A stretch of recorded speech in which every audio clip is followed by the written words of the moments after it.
नमो नारायण। नमो भारती देवी। आज की इस वीडियो में मैं आपके सम्मुख हिंदी के एक महान लेखक जैनेंद्र कुमार जी की एक महान कालजयी रचना अपना अपना भाग्य लेकर आया हूँ। ये मेरी मन पसंदीदा कहानियों में से एक कहानी है। हृदय स्पर्शी कहानी है और आशा करता हूँ कि सुनने के पश्चात आपके हृदय में भी स्थान प्राप्त करेगी।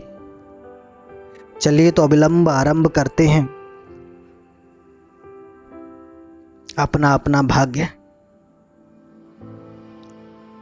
बहुत कुछ निरुद्देश्य घूम चुकने पर हम सड़क के किनारे की एक बेंच पर बैठ गए। नैनीताल की संध्या धीरे धीरे उतर रही थी। रुई के रेसे से भाप से बादल हमारे सिरों को छू छू कर बेरोक घूम रहे थे। हल्के प्रकाश और अंधियारी से रंग कर कभी वे नीले दिखते तो कभी सफेद और फिर देर में अरुण पड़ जाते। वे जैसे हमारे साथ खेलना चाह रहे थे। पीछे हमारे पोलो वाला मैदान फैला था। सामने अंग्रेजों का एक प्रमोद गृह था जहां सुहावना रशीला बाजा बज रहा था और पार्श्व में था एक सुरम्य अनुपम नैनीताल।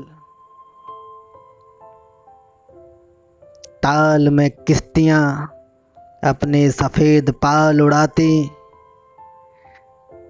एक दो अंग्रेज यात्रियों को लेकर इधर से उधर खेल रही थी। कहीं कुछ अंग्रेज एक एक देवी सामने प्रतिस्थापित कर अपनी सुई सी शक्ल की डोंगियों को मानो शर्त बांध कर सरपट दौड़ा रहे थे। कहीं किनारे पर कुछ साहब अपनी बंसी डाले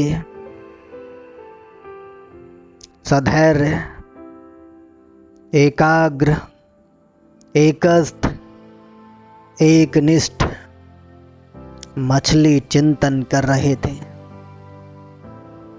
पीछे पोलो लॉन में बच्चे किलकारियां मारते हुए हॉकी खेल रहे थे। शोर मारपीट गाली गलौज भी जैसे खेल का ही हिस्सा था।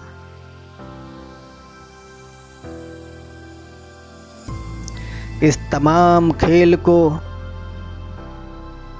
उतने क्षणों का उद्देश्य बना वे बालक अपना सारा मन सारी देह समूचा बल समग्र विद्या लगाकर मानो खत्म कर देना चाहते थे। उन्हें आगे की चिंता न थी, बीते का ख्याल न था। वे शुद्ध वर्तमान के प्राणी थे। वे शब्द की संपूर्ण सच्चाई के साथ जीवित थे। सड़क पर से नर नारियों का विरल प्रवाह आ रहा था और जा रहा था। उसका ना ओर था ना छोर। यह प्रवाह कहाँ जा रहा था और कहाँ से आ रहा था, कौन बता सकता है।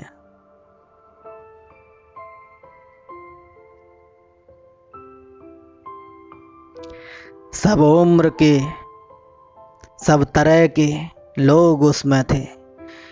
मानो मनुष्यता के नमूनों का बाजार सजकर सामने से इठलाता निकला चला आ जा रहा हो। अधिकार गर्व में तने अंग्रेज उसमें थे और चिथड़ों में सजे घोड़ों की बाग थामे बे पहाड़ी उसमें थे, जिन्होंने अपनी प्रतिष्ठा और सम्मान को कुचलकर शून्य बना लिया था और जो बड़ी तत्परता से दुम हिलाना सीख गए हैं। भागते खेलते हंसते शरारत करते लाल लाल अंग्रेज बच्चे और पीली पीली आंखें फाड़े पिता की उंगली पकड़कर चलते हुए अपने हिंदुस्तानी नौनिहाल भी थे। अंग्रेज पिता थे जो अपने बच्चों के साथ भाग रहे थे, हंस रहे थे और खेल रहे थे। उधर भारतीय पितृदेव भी थे जो बुजुर्गी को अपने चारों तरफ लपेटे धन संपन्नता के लक्षणों का प्रदर्शन करते हुए चल रहे थे। अंग्रेज रमणियां थीं जो धीरे धीरे नहीं चलती थीं, तेज चलती थीं। उन्हें न चलने में थकावट आती थी और न हंसने में मौत आती थी। कसरत के नाम पर घोड़े पर भी बैठ सकती थीं और घोड़े के साथ ही साथ जरा ही होते ही किसी किसी हिंदुस्तानी पर कोड़े भी फटकार सकती थीं। वह 2-2, 3-3, 4-4 की टोलियों में निशंक निरापद इस प्रवाह में मानो अपने स्थान को जानती हुई सड़क पर चली जा रही थी। उधर हमारी भारत की कुल लक्ष्मी सड़क के बिल्कुल किनारे दामन बचाती और संभालती हुई साड़ी की कई तहों में सिमट सिमट कर लोक लाज, स्त्रीत्व और भारतीय गरिमा के आदर्श को अपने परिवेष्टनों में छिपाकर सहमी सहमी धरती में आंख गाड़े कदम कदम बढ़ रही थीं। इसके साथ ही भारतीयता का एक और नमूना था। अपने कालेपन को खुरच खुरच कर बहा देने की इच्छा करने वाले अंग्रेजी दां पुरुषोत्तम भी थे जो नेटिवों को देखकर मुंह फेर लेते थे और अंग्रेज को देखकर आंखें बिछा देते थे और दुम हिलाने लगते थे। वैसे वह अकड़ कर चलते थे मानो भारत भूमि को इसी अकड़ के साथ कुचल कुचल कर चलने का उन्हें अधिकार मिला हो। घंटे के घंटे सरक गए, अंधकार और गाढ़ा हो गया, बादल सफेद होकर जम गए। मनुष्यों का वह तांता एक एक कर छीण हो गया। अब इक्का दुक्का आदमी सड़क पर छतरी लगाकर निकल रहा था। हम वहीं के वहीं बैठे थे। सर्दी सी मालूम हुई, हमारे ओवरकोट भीग गए थे। पीछे फिरकर देखा, वह लाल बर्फ की चादर की तरह बिल्कुल स्तब्ध और सुन्न पड़ा था। सब सन्नाटा था। तल्ली ताल की बिजली की रोशनियां दीप मालिका सी जगमगा रही थीं। वह जगमगाहट 2 मील तक फैले हुए प्रकृति के जल दर्पण पर प्रतिबिंबित हो रही थी और दर्पण का कांपता हुआ, लहरें लेता हुआ वह जल प्रतिबिंबों को 100 गुना 1000 गुना करके उनके प्रकाश को मानो एकत्र और पूंजीभूत करके व्याप्त कर रहा था। पहाड़ों के सिर पर की रोशनियां तारों सी जान पड़ती थीं। हमारे देखते ही देखते एक घने पर्दे ने आकर सबको ढक लिया। रोशनियां मानो मर गईं, जगमगाहट लुप्त हो गई।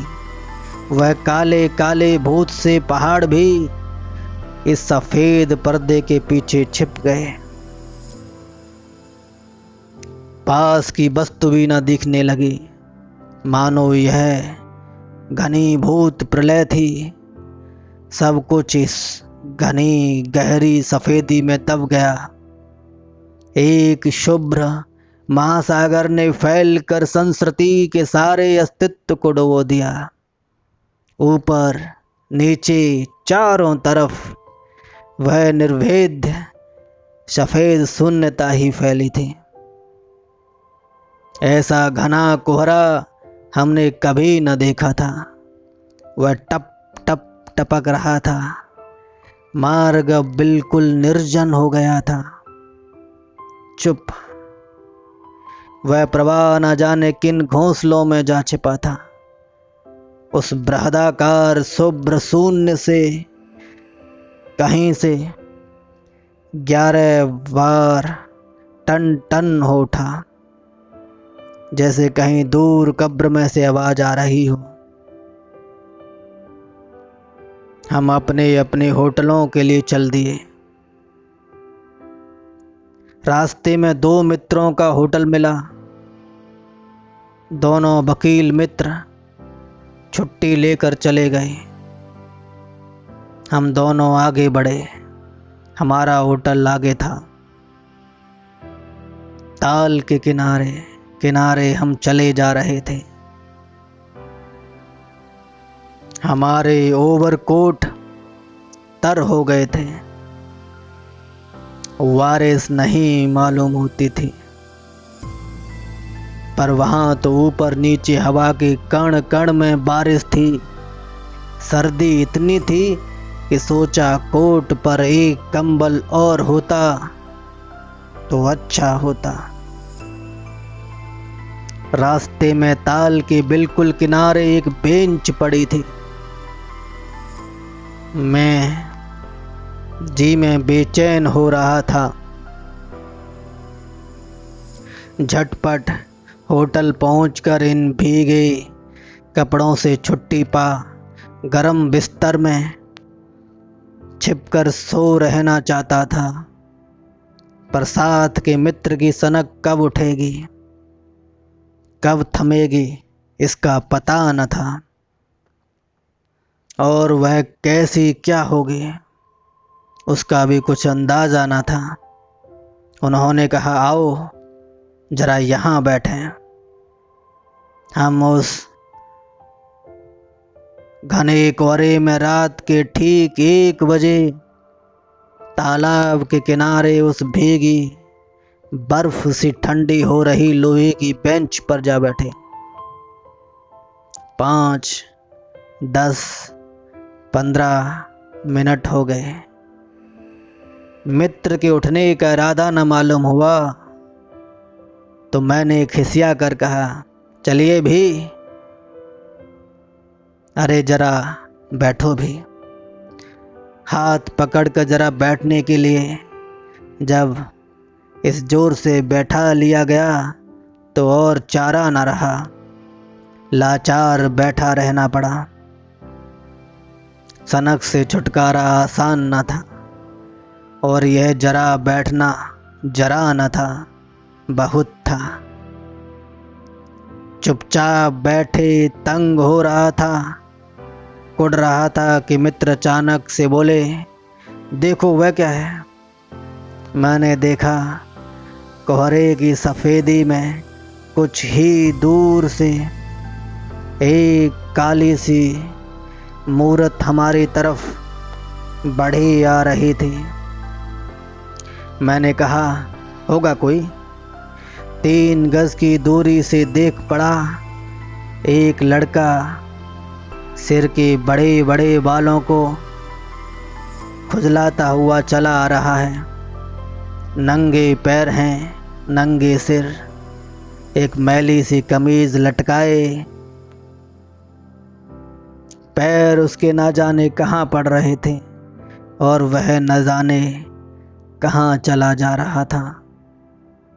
कहाँ जाना चाहता है? उसके कदमों में जैसे कोई न अगला है न पिछला है, न दायां है न बायां है। पास की चुंगी की लालटेन के पीछे से प्रकाश वृत्त में देखा कोई 10 बरस का होगा, गोरे रंग का है पर मैल से काला पड़ गया है। आंखें अच्छी बड़ी पर रूखी हैं, माथा जैसे अभी से झुर्रियां खा गया है। वह हमें न देख पाया, वह जैसे कुछ भी नहीं देख रहा था, ना नीचे की धरती, ना ऊपर चारों तरफ फैला हुआ कोहरा, न सामने का तालाब और न बाकी दुनिया। वह बस अपने विकट वर्तमान को देख रहा था। धन्यवाद दोस्तों। आशा करता हूँ कि ये अपना अपना भाग्य का पहला भाग आपको अवश्य पसंद आया होगा। अब इस कहानी का द्वितीय भाग लेकर आऊँगा और वह अंतिम भाग होगा और इस कहानी का शिखर भी होगा, अंत भी होगा। तो चलिए कल फिर मिलता हूँ इस कहानी के अंत के साथ। तब तक के लिए बाय बाय। और जाते जाते एक विनती ज़रूर आपसे करते जाना चाहूँगा कि अगर आप इस कहानी को और मेरी सभी कहानियों को, कविताओं को, आध्यात्मिक लेखों को पसंद कर रहे हैं तो please hit the like button, share and subscribe my channel.